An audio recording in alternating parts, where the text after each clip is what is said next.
వాక్యము విన్న తర్వాత నేను నేర్చుకున్నాను. లేదంటే నేనేమి నేర్చుకోలేదు. ఈ వాక్యము విన్న తర్వాత దేవుని కొరకు బ్రతకాలనే ఆశుంది. ఈ వాక్యం విన్న తర్వాత బ్రతుకుట క్రీస్తే, చావైతే మేలు అన్న తీర్మానానికి రాకపోతే బహుశా ఈ వాక్యం అర్థం కాలేదేమో అని నేను అనుకుంటాను. ఈ వాక్యము అర్థమవ్వాలి అంటే సమూయేలు రాసినటువంటి మొదటి పత్రిక 4, 5, 6 అధ్యాయాలు పూర్తిగా క్షుణ్ణంగా చదవాలి. చదివినప్పుడు సారాంశం మనకు అర్థమవుతుంది. ఫిలిష్తీయులు మందసాన్ని వాళ్ళు వశం చేసుకున్నారు. ఫిలిష్తీయులు మందసాన్ని వాళ్ళు వశం చేసుకున్నారు. చూశారు కదా! కొత్త బండిని కట్టి దాని మీద మందసాన్ని పెట్టి ఎన్నడూ కాడి మోయని 2 పాడి ఆవులను దానికి కట్టి వాటి బిడ్డలను వేరు చేసి ఆ బండి మీద మందసాన్ని పెట్టి అది ఎటు వెళ్తుందో చూడండి.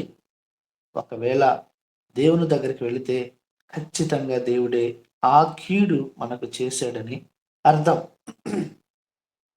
ఆ రోజు ఆ రీతిగా ఫిలిష్తీయులు ఫిలిష్తీయుల సర్దారులు, యాజకులు, శకునగాండ్లు నిర్ణయం తీసుకున్నారు. నిజంగా ఈ వాక్యము విన్న తర్వాత మన జీవితాలు ఎంతగానో మారాలి. లోతైన వాక్యము చూడండి. కొన్ని పాఠాలు నేర్చుకుందాం. కొన్ని సత్యాలు నేర్చుకుందాం. ఇది మనకు అర్థం అవ్వాలంటే ఆ దినాల్లో ఏం జరిగిందో మనకు తెలియాలి కదా! చెప్పాను కదా! మళ్ళీ చదవండి. మొదటి సమూయేలు 4, 5, 6 అధ్యాయాలు మళ్ళీ చదవండి. ఇశ్రాయేలు ప్రజలకి మందసానికి ఒక అవినాభావ సంబంధం ఉంటుంది. ఇశ్రాయేలీల ప్రజలు ఎక్కడికి వెళితే వాళ్ళతో మందసం ఉంటుంది. ఇంతకీ మందసం అంటే ఏంటి? ఏం లేదు. సింపుల్‌గా చెప్తాను చూడండి. మందసము అంటే తుమ్మకర్రతో చేయబడిన ఒక చెక్క పెట్టె. తుమ్మకర్రతో చేయబడిన ఒక చెక్క పెట్టె. దాని చుట్టూ బంగారపు రేకుతో తాపడం చేస్తారు. అంటే ఆ చెక్క పెట్టె కనిపించకుండా బంగారంతో తాపడం చేస్తారు. బంగారు రేకు పైన మనకు కనిపిస్తా ఉంటది. ఇక్కడ మనం అర్థం చేసుకోవాల్సింది ఏంటంటే, పెట్టి మాత్రం విలువలేనిదే కావచ్చు కానీ, ఆ పెట్టెలో ఉన్న 3 వస్తువులను బట్టి ఆ మందసానికి చాలా విలువొస్తది. ఏంటి ఆ మందసంలో ఉన్న 3 వస్తువులు అంటే, మందసములో ఉన్న 3 వస్తువులేంటంటే, నంబర్ 1 మన్నా గల పాత్ర, రెండవది చిగిర్చిన అహరోను కర్ర, 3 నిబంధన పలకలు. మొదటిది మన్నా గల పాత్ర, రెండవది చిగిర్చిన అహరోను కర్ర, 3 నిబంధన పలకలు. ఎక్కడ చూస్తాము ఇదంటే, హెబ్రీయులకు రాసిన పత్రిక 8వ అధ్యాయము 4వ వచనం చదువుతున్నాను చూడండి. అందులో సువర్ణ ధూపార్తియ అంతటను బంగారు రేకులతో తాపబడిన నిబంధన మందసము ఉండెను. ఆ మందసములో మన్నా గల బంగారు పాత్రయు, చిగిరించిన అహరోను కర్రయు, చేతి కర్రయు, నిబంధన పలకలను ఉండెను. చూడండి, ఈ 3 వస్తువులుంటాయి. ఆ మూడే ఎందుకున్నాయి అని మనం ప్రశ్నించుకుంటే, దాని ఆన్సర్ తెలుసుకుంటే మనకు ఆశ్చర్యమేస్తది. ఈ 3 వస్తువులు కూడా మన ప్రభువైన యేసుక్రీస్తుని సూచిస్తున్నాయి. ఎందుకు? ఎవరిని సూచిస్తున్నాయి? దేనికి అంటే చూడండి, యేసయ్యని ప్రతిబింబిస్తున్నాయి. యేసయ్యకి సాదృశ్యంగా ఉన్నాయి. చూడండి, మొదటిది మన్నా గల పాత్ర. ఇశ్రాయేలీయుల ప్రజలు 40 సంవత్సరములు అరణ్యంలో వాళ్ళని పోషించటానికి దేవుడు వాళ్ళకి ఆకాశం నుండి వాళ్ళకి ఏం కురిపించాడు? మన్నా కురిపించాడు. వాళ్ళు మన్నా తిన్నారు. ఇశ్రాయేలీయులు అరణ్య యాత్రలో వృ వాళ్ళని పోషించడానికి మన్నానిచ్చాడు దేవుడు. ఆ మన్నాకు మరో పేరేంటంటే ఆకాశ ధాన్యం. అంటే దేవదూతలు తినే ఆహారం. అందుకే ఇశ్రాయేలీయుల ప్రజలు అలసిపోలేదు. ఇశ్రాయేలీయుల ప్రజలు కృంగిపోలేదు. బైబిల్‌లో రాయబడింది. ఇశ్రాయేలీయుల ప్రజలకి వాళ్ళ కాళ్ళకి వాపు రాలేదు అని అంటుంది. అంటే దేవుడు అంటున్నాడు, పరలోకము నుండి దిగివచ్చింది ఈ మన్నా, తెల్లని మన్నా. చూడండి, యేసుక్రీస్తు ప్రభువారు గూడా ఈ మన్నాకు సాదృశ్యంగా ఉన్నాడు. యేసుక్రీస్తు పరలోకం నుండి దిగివచ్చినటువంటి జీవాహారం. మన్నా జీవాహారమైనటువంటి క్రీస్తు. మనం యేసుక్రీస్తు రక్తం ద్వారా కడగబడి విశ్వాస యాత్రలో కొనసాగుతున్న మనలను దేవుడు అంటున్నాడు, మనుషుడు రొట్టె వలన కాదు గాని దేవుని నోట నుండి వచ్చు ప్రతి మాట వలన మనిషి బతుకుతాడు అని ఒక సందర్భంలో అంటారు కదా. అయితే చూడండి, ఆ మన్నా తిన్న వాళ్ళు చనిపోయారు కానీ జీవాహారమైన క్రీస్తుని మనం స్వీకరించినప్పుడు, మనము ఆయనను ఆరగించినప్పుడు, ఆయనను మనం తిన్నప్పుడు నిత్య జీవం కలిగిన వారం అయిపోతాం. కాబట్టి మన్నా గల పాత్ర, దేవుడు మందసాన్ని తయారు చేసినప్పుడు చూడండి, మోషేతో అన్నాడు, మోషే, తర్వాత తరానికి తెలియాలి అంటే ఇశ్రాయేలీల ప్రజలను నేను ఎలా పోషించాలో తర్వాత తరానికి తెలియాలంటే ఇదిగో ఒక పాత్రలో మన్నాను పెట్టు. అంటే తర్వాత తరం వాళ్ళు తెలుసుకోవాలి. ఏమని తెలుసుకోవాలి? మా పూర్వీకులు మా పూర్వీకులను దేవుడు మన్నాతో పోషించాడు అని తెలుసుకోవాలని మన్నా కలిగిన ఈ పాత్ర ఎవరికి గుర్తుగా ఉంది అంటే యేసయ్యకి గుర్తుగా ఉంది. రెండవది ఏమని చెప్పాను? చిగిర్చిన అహరోను కర్ర. ఇశ్రాయేలు ప్రజలు ప్రయాణం చేస్తున్నప్పుడు మోషే మీద, అహరోను మీద వాళ్ళు తిరుగుబాటు చేశారు. మనందరికి తెలుసు. కోరహు, అబీనాము, నాతాను అనే వారు 250 మందిని తీసుకొని, నువ్వేనా నువ్వేనా నాయకుడివి, మేము కూడా నాయకులమే చూడండి అని, మేము కూడా పరిశుద్ధపరచబడిన వారమే, మేము కూడా దేవుని చేత ఎన్నిక చేయబడ్డ వారమే అని, మేము కూడా నాయకులమే అని చూడండి తిరుగుబాటు చేస్తారు. అయితే మోషే ఈ విషయాన్ని దేవుని దగ్గరికి తీసుకెళ్తాడు. ఈ తిరుగుబాటు గురించి దేవునికి మొరపెట్టినప్పుడు దేవునికి కోపం వచ్చింది. అప్పుడు జరిగిన సిచ్యువేషన్ ఏందంటే, ఒక్కొక్క గోత్రం చొప్పున కర్రలను తీసుకొచ్చి ఆ గుడారంలో పెట్టాలి. మనందరికి తెలుసు. అయితే ఆ గుడారంలో తెల్లారేటప్పటికి ఒకే ఒక కర్రలో జీవం ఉంది.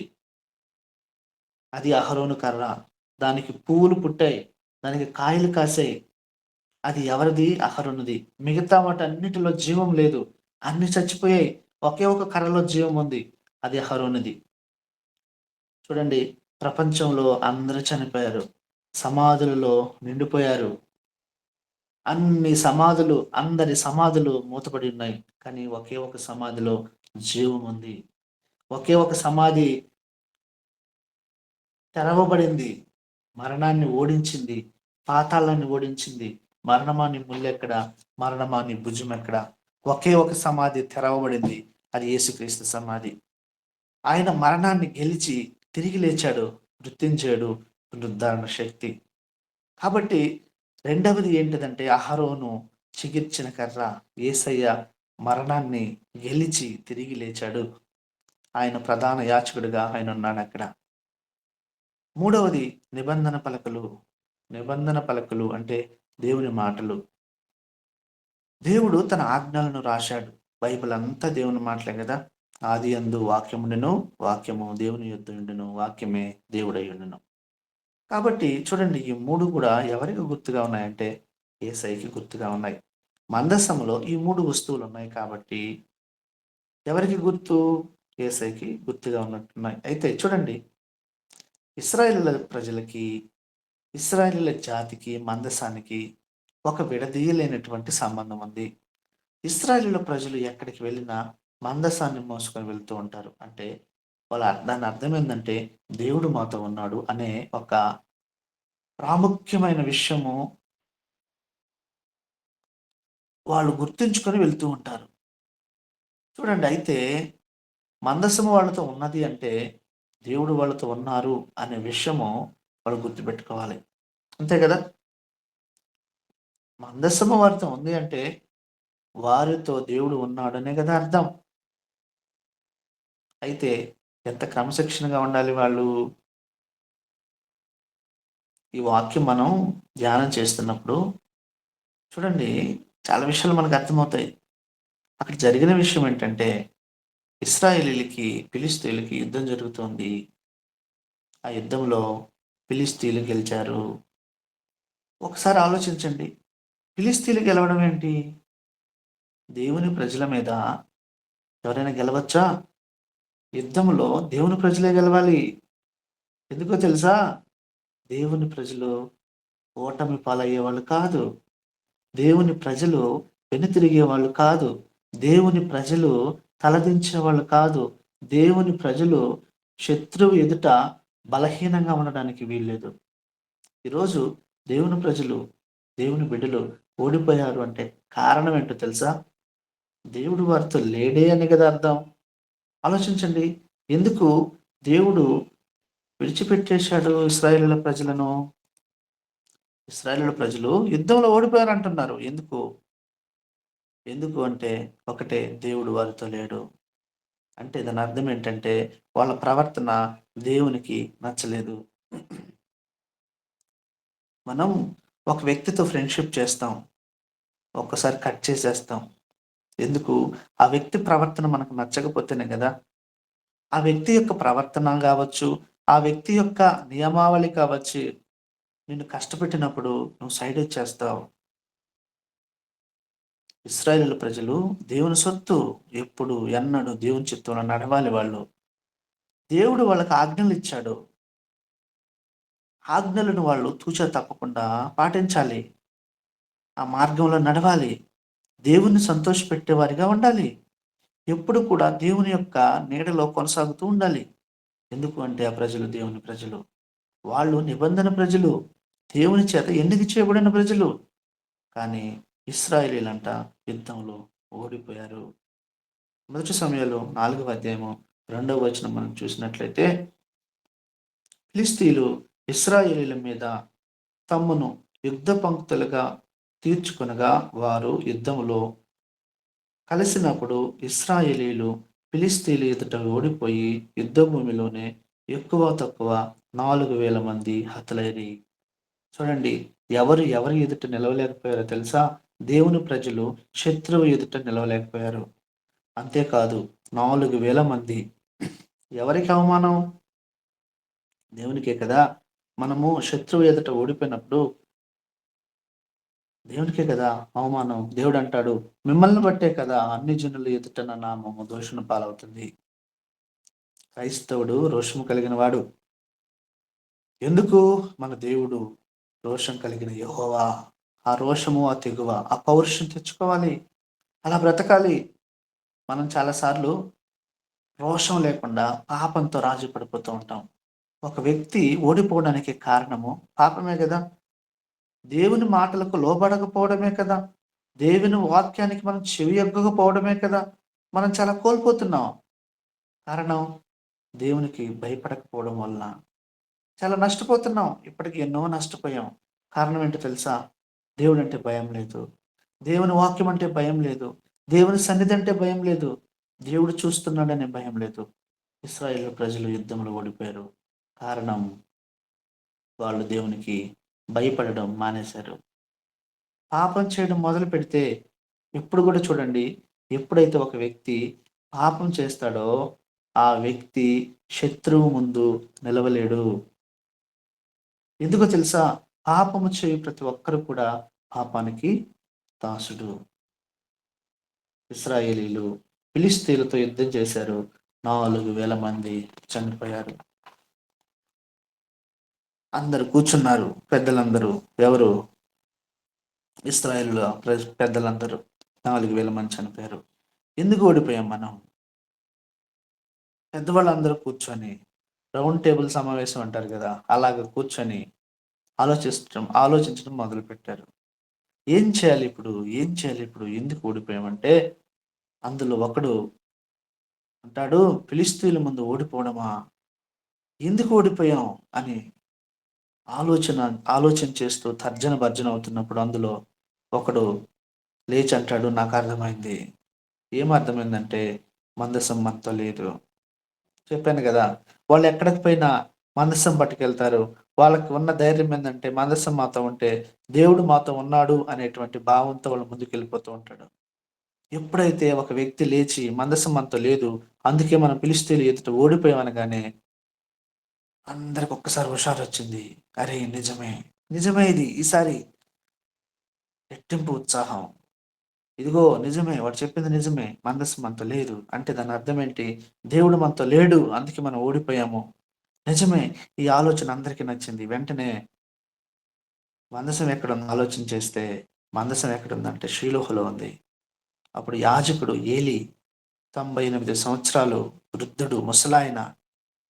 ఆయన కొడుకులు ఓఫరి, ఫినెహాసు పనికి మాలిన వాళ్ళు. పరమ దుర్మార్గులుగా బైబిల్‌లో మనం చూస్తాం. అయితే ఏం చేద్దాం? ఆ మందసాన్ని వెంటనే తీసుకురండి. మందసాన్ని తీసుకొచ్చారిప్పుడు. ఇప్పుడు వాళ్ళకి ఓపికొచ్చింది. వాళ్ళకి సత్తు వచ్చింది. ఎందుకో తెలుసా? మందసం మాతో ఉంది. మందసం మాతో ఉందంటే దాని అర్థం ఏంటంటే దేవుడు మాతో ఉన్నాడు. ఈసారి మాకు తిరుగులేదు. అంటారు వాళ్ళు 4000 మందిని చంపుతారా? ఈసారి చూద్దాం అన్నటువంటి ఆలోచనతో మందసాన్ని తీసుకొచ్చేసారు. తర్వాత చూడండి 1 సమూయేలు 4వ అధ్యాయం 5వ వచనం చదువుతున్నాను. యెహోవా నిబంధన మందసము దండులోనికి రాగా ఇశ్రాయేలులందరూ భూమి ప్రతిధ్వనించినంత గొప్ప కేకలు వేసిరి. ఫిలిష్తీయులు ఆ కేకలు విని హెబ్రీయుల దండులో ఈ గొప్ప కేకల ధ్వని ఏమని అడిగి యెహోవా నిబంధన మందసము దండులోనికి వచ్చినని తెలుసుకొని జడిసి దేవుని దండులోనికి వచ్చినని అనుకుని అయ్యో మనకు శ్రమ ఇంతకు మునుపు వారికిలాగా సంభవింపలేదు. అయ్యయ్యో మహాశూరుడు ఆ దేవుని చేతిలో నుండి మనల్ని ఎవరు విడిపింపగలరు? అరణ్యమందు అనేకమైన తెగుళ్ళ చేత ఐగుప్తీయులను హతము చేసిన దేవుడు ఈయనే కదా! చూడండి గొప్ప కేకలేస్తున్నారు మందసం తీసుకొని. మన భాషలో చెప్పాలంటే విజిల్స్ ఏస్తాం గదా! విజిల్సు లేదంటే రకరకాల గోల ప్రతిధ్వనిస్తున్నట్టు వారి కేకలంట వాళ్ళకి వినిపిచ్చాయి. ఎవరికి? ఫిలిష్తీయులకి. వాళ్ళనుకుంటున్నారు ఏంటి ఇంత గట్టి కేకలేస్తున్నారు ఈళ్ళు. ఇంతకీ ఆ కేకలు బలమైనవా? ఆ కేకల్లో ఏమైనా బలముందా? అని మనం ఆలోచిస్తే ఆ కేకలు వట్టివే. అసలు ఫిలిష్తీయులేమనుకుంటున్నారో చూడండి. వాళ్ళు భయపడుతున్నారు ఈ మందసం గురించి. అయ్యో! గత కాలంలో ఐగుప్తీయులను హతం చేసి ఇశ్రాయేలీయులకి విజయం ఇచ్చింది ఈ దేవుడే కదా! ఎవరు మాట్లాడుకుంటున్నారు? శత్రువు మాట్లాడుకుంటున్నాడు. చాలా సార్లు క్రైస్తవులలో ఉండవలసిన భక్తి, క్రైస్తవులో ఉండవలసిన విశ్వాసము, క్రైస్తవులలో ఉండవలసిన భక్తి ఇవన్నీ చాలా సార్లు ఉండవు. వాళ్ళు చూడండి దేవుని మందసానికి భయపడి గజగజ గజ వణుకుతున్నారు. పైగా ఆ దేవునికి వాళ్ళు పెట్టుకున్న పేరేందంటే మహాశూరుడంట. మహాశూరుడు ఈ దేవుని చేతిలో నుండి మనల్ని ఎవడు విడిపించగలడు? అరణ్యమందు అనేకమైన తెగులు చేత ఐగుప్తులను హతం చేసిన దేవుడు ఈయనే కదా! అని వాళ్ళు భయపడుతూ ఉన్నారు. ఇశ్రాయేలుకైతే ఒక సంతోషం ఏంటంటే మందసం మాతో ఉంది.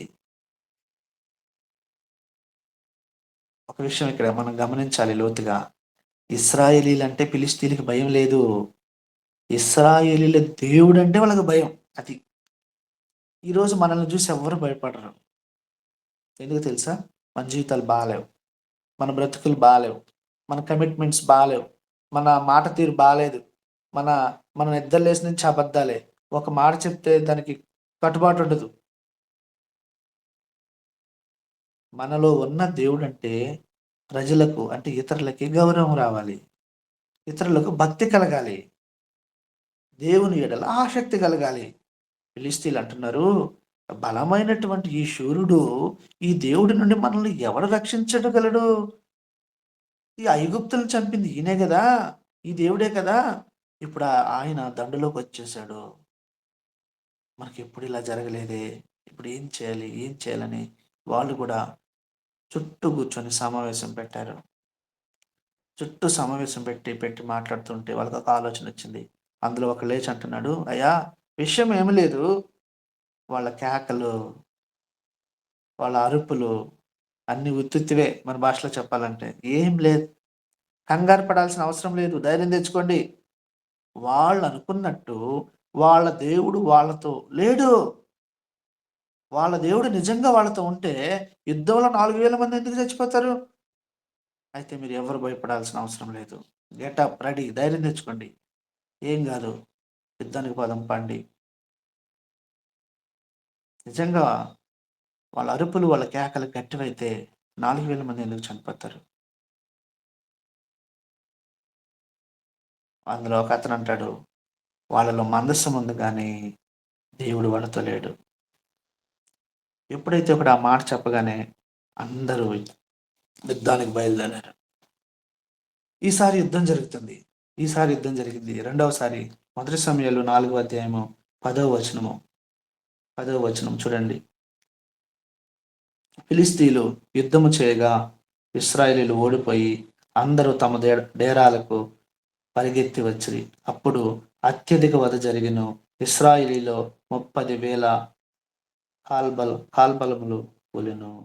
మరియు దేవుని మందసము పట్టబడెను. చూడండి. ఇందాకేం చేశారు?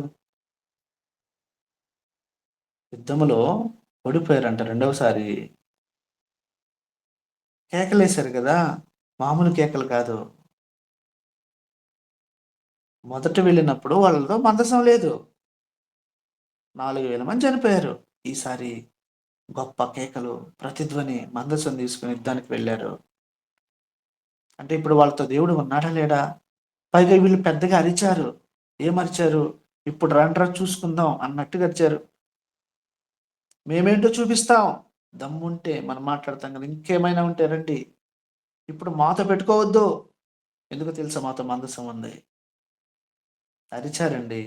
ఆ అరుపుల్లో శక్తి లేదు. ఆ అరుపులలో పవర్ లేదు. ఆ అరుపులలో దేవుడు ఉన్నాడు అనుకున్నారు కానీ దేవుడు లేడు. ఇశ్రాయేలీయులు అంటున్నారు, ఇప్పుడు మాతో మందసం ఉంది. దేవుడు ఖచ్చితంగా సాయం చేస్తాడు అనుకున్నారు. కానీ అలా జరగలేదు. మందసం ఉంది. యుద్ధం జరిగింది. అత్యధిక వధ జరిగింది. మందసం లేనప్పుడు 4,000 మంది చనిపోయారు. మందసం ఉన్నప్పుడు 30,000 మంది చనిపోయారు. చాలామంది ఇటువంటి భ్రమలో ఉంటారు. ఏంటో తెలుసా? యెహోవా ఎడబాసనని అతనికి తెలియదు. ఎక్కడుంటుంది ఈ మాట? సంసోన్‌లో చూస్తాం. చాలామంది ఏమనుకుంటారంటే, ఒక బైబిల్ తల కింద, ఒక బైబిల్ కార్‌లో, ఒక బైబిల్ హాల్‌లో, ఒక బైబిల్ బెడ్‌రూమ్‌లో, మరొక బైబిలు హ్యాండ్ బ్యాగ్‌లో చూడండి. లేదంటే బైబిల్‌ని పెట్టే విధానం గూడా నీట్‌గా అలమారాని తుడిచి, దాన్ని శుభ్రం చేసి, దాని కింద పేపరేసి బైబిల్ పెట్టి no, no, no, no. Bible పైన పెడతామా?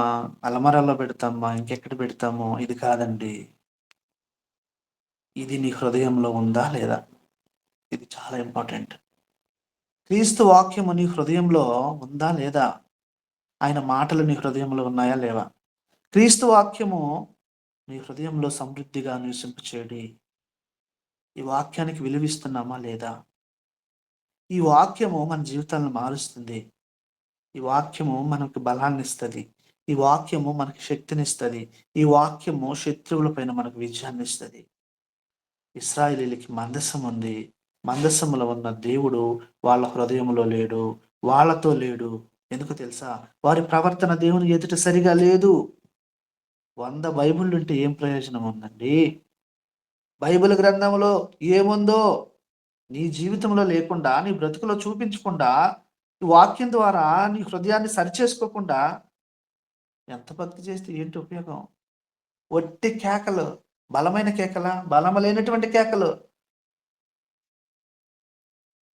మనం గూడా కొన్నిసార్లు వాక్యం చేసేటప్పుడు ప్రార్థనలో పెద్ద పెద్దగా ఏవేవో చేస్తా ఉంటాం. బలముందా? శక్తుందా? దేవుని ప్రత్యక్షత దొరుకుతుందా? ఆ కేకల్లో ఏమి లేదు. నీలో ఉన్న దేవునిలో ఉంది శక్తి. నీలో ఉన్న దేవునిలో ఉంది ఆ పవరు. ఇశ్రాయేలుల ప్రజలు సరిగ్గా జీవించలేదు. దేవుని ఎదుట వాళ్ళ ప్రవర్తన సరిగా లేదు. దేవుని ఆలయం అంటే నిర్లక్ష్యం చేశారు. దేవుని ఆలయానికి వెళ్ళకుండా చూడండి ఆ ప్రజలను దేవుడు అసహ్యించుకున్నాడంట. అందుకే దేవుడు ఇశ్రాయేలును వదిలిపెట్టేశాడు. ఆ సంగతి మాత్రం ఇశ్రాయేలీయులకి తెలియలేదు. దేవుడు లేకుండా మనం ఎక్కడికెళ్ళినా మన భాషలో చెప్పాలంటే మనకు తన్నులే. 30,000 మంది చనిపోయారు. పైగా ఏం చేశారు తెలుసు వీళ్ళు? మందసాన్ని వదిలిపెట్టేసారండి. మందసం పట్టబడింది. మందసము ఫిలిష్తీయులకు దొరికిపోయింది.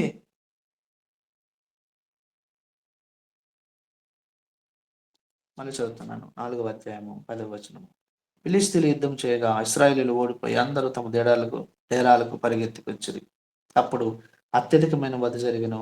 ఇశ్రాయేలీయులో 30,000 కాల్బోములకు కూలెను. మరియు దేవుని మందసము పట్టబడెను. అది కాకను హొఫ్ని, ఫినెహాసులు ఏలి యొక్క ఇద్దరు కుమారులు హతులయ్యారు. చూడండి, 30,000 మంది చావడమే కాకుండా అత్యధిక వధ. చూడండి, దేవుడు ప్రజలు వెళ్ళిన ప్రతి చోట విజయం సాధించాలి. శత్రువుకి భయం కలగాలి. శత్రువు వణికిపోవాలి. ఎందుకు?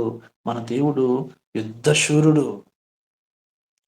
క్రైస్తవుడు దేవుని బిడ్డ అంటే పోరాడేవాడు, తలదించేవాడు కాదు, తిరిగేవాడు అసలే కాదు. సింహాన్ని చీల్చాడు ఎవరు? సంసోను.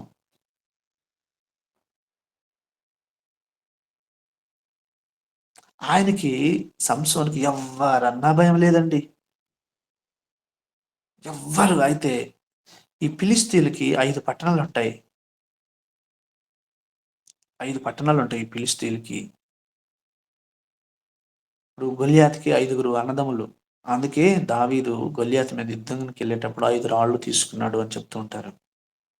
గాజా, అష్కాలోను, అష్టోదు, గాతు, ఎక్రోను. ఈ 5 పట్టణాలు ఉంటాయి. ఇప్పుడు మనం చదివేది అష్టోదు. ఇప్పుడు మనం ఈ స్టోరీ అష్టోదులో ఉంది. ఈ 5 పట్టణాలలో సర్దార్లు ఉంటారు, పరిపాలకులు. ఈ 5గురికి ఇశ్రాయేలీలంటే భయం. అంటే ఎట్లా? ఇక్కడ మనం అర్థం చేసుకోవాల్సిందంటే, ఇశ్రాయేలీల ప్రజలు, ఈ మాట వినండి, ఇశ్రాయేలీల ప్రజలు దేవునికి భయపడినంత కాలము ఫిలిష్తీయుల సర్దారులు భయపడ్డారు. ఇశ్రాయేలీల ప్రజలు దేవునికి భయపడినంత కాలము ఈ ఫిలిష్తీయులు ఇశ్రాయేలీలకు భయపడ్డారు. ఈ 5గురు సర్దారులకి సంసోన్ అంటే భయం. గజ గజ గజ వణికిపోయేవాళ్ళు. ఎందుకంటే ఎదురొచ్చి నన్ను కొట్టి పడేసేవాడు సంసోను. సింహాన్ని చీల్చి పడేశాడు. ఎప్పుడైతే సంసోను పాపం చేశాడో బలహీనమైపోయాడు. పాపము మనలను బలహీనపరుస్తుంది. దేవునితో సహవాసాన్ని దూరం చేసేస్తుంది. పాపము చేయి ప్రతి ఒక్కడు పాపానికి దాసుడు. దేవుడు ఎడబాసనని ఆయనకు తెలియలేదు. ఈ సంసోను బయట శత్రువులందరినీ జయించాడు. కానీ తనలో ఉన్నటువంటి శత్రువును జయించలేకపోయాడు.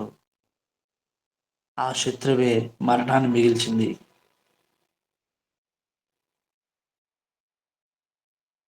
చూడండి, దేవునికి లోబడండి, అపవాదిని ఎదిరించండి, వాడు మీ దగ్గర నుండి పారిపోతాడు. క్రైస్తవుడు అంటే దేవునికి లోబడి ఉండడం అండి. ఎంతమంది చనిపోయారు? దేవుని మందసం పట్టబడిన ఎవరికి అవమానం? దేవునికి దేవునికే కదా ఈ అవమానం వచ్చింది. దేవుని మందసము, దేవుని ప్రత్యక్షత, దేవుని సన్నిధి శత్రువుల చేతికి వెళ్ళిపోయింది. మన వలన దేవుడు అంటున్నాను, మీరే కారణం. బాహాటముగా సిలువ వేస్తున్నారు, దేవునిని అవమానపరుస్తున్నారు, బహిరంగంగా నాకు గాయాలు రేపుతున్నారు. ఇప్పుడు చూడండి, వాళ్ళంతా పండుగ చేసుకుంటూ ఉన్నారు. ఎవరు? ఫిలిష్తీయులు. ఎవరు? శత్రువులు. ఎవరు? దేవుని ప్రజల మీద. అరే, మందసము వాళ్ళతో ఉంది. ఈ దేవుడే కదా ఇశ్రాయేలీయుల్ని కాపాడింది. ఇప్పుడు గజగజ వణికారు కదా మహాశూరుడు ఐగుప్తులో. ఇదిగో రోగాల చేత మొత్తింది ఈ దేవుడే కదా, ఆ దేవుడు మా దగ్గర ఉన్నాడు అని వాళ్ళు ఏం చేయొచ్చు? సంతోషించవచ్చు కదా. అసలు ఆ దేవుడు ఎవరో తెలుసుకోవడానికి ప్రయత్నం చేయొచ్చు కదా. వాళ్ళు విమోచన లేదండి, గౌరవం లేదు.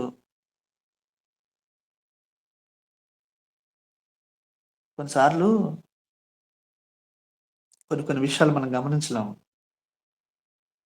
దేవుడు కొన్ని కొన్ని మాటలు చెప్తుంటే సరిచేసుకోవాలి అని టైం ఇస్తున్నప్పుడు ఆ టైంని మనము సద్వినియోగం చేసుకోలేము.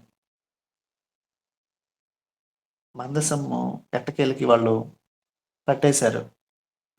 30,000 మంది చనిపోవడమే కాకుండా ఓడిపోయి డేరాలకి పరిగెత్తుకుంటూ వచ్చి ఆ పరిగెత్తే క్రమంలో మందసాన్నంట శత్రువు చేతికి వదిలిపెట్టేసి వచ్చేసారు. ఇప్పుడు శత్రువుల చేతిలో మందసం ఉంది. వాళ్ళు పండగ చేసుకుంటున్నారు. మన భాషలో చెప్పాలంటే పార్టీ చేసుకుంటున్నారు. హోలా హోలీ గోలలు. ఎందుకంటే దేవుని ప్రజల మీద యుద్ధంలో గెలిచాం, విజయం సాధించాం, వాళ్ళ దేవుడిని పట్టుకున్నాం. ఇప్పుడు వాళ్ళు ఏం చేయొచ్చు? ఆ మందసం గురించి తెలుసుకోవచ్చు కదా! ఆ దేవుడు ఎవరో తెలుసుకోవచ్చు కదా! అసలు ఈ దేవుడు ఎక్కడుంటే అక్కడ విజయం కదా! మహాశూరుడు, బలమైన వాడు, ఐగుప్తులో రోగాల చేత మొత్తిన దేవుడు ఈయనే కదా! అరే! ఈ దేవుడు మా దగ్గరకు వచ్చాడు అని తెలుసుకోవడానికి ప్రయత్నం చేయొచ్చు కదా!